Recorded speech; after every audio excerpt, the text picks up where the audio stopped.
শোনো বোকা প্রেমিকা, মন দিয়ে শোনো। বায়োলজির ভাষ্য মতে আমাকে দাফন কাফনের পরপর আমার ত্বক নষ্ট হয়ে যাবে, মানে আমার কাছে সেই হাতও থাকবে না যে হাতে তোমায় স্পর্শ করতে। আমার রক্ত নষ্ট হয়ে যাবে, সেই রক্ত আর আমার শিরা উপশিরায় বইবে না যেই রক্তে তুমি মিশে থাকতে, তুমি বিচরণ করতে। আর তার কিছুদিনের মধ্যে আমার কলিজাটাও নষ্ট হয়ে যাবে, সেই কলিজা থাকবে না, সেই কলিজায় তুমি টুকরো হয়ে থাকবে। তার কিছুদিনের মধ্যে আমার হৃৎপিণ্ডের কোষগুলো নষ্ট হয়ে যাবে, আমার হৃদয়টাও থাকবে না যে হৃদয়ে তোমার বাসস্থান থাকতো, তুমি থাকতে।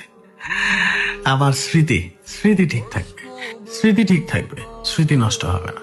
এই স্মৃতিতে তুমি যেমন ছিলা তেমনই আছো আর তেমনই থাকবে। আর এই যে স্মৃতি থেকে তোমাকে মুছতে পারি না বলে ভাবছো আমার স্মৃতিশক্তি খুব প্রখর, না, আমার এই মস্তিষ্ক এমন তুমি বসে পড়াতে আর দ্বিতীয়বার তোমাকে সরানোর ক্ষমতা আমার নিজেরও নেই।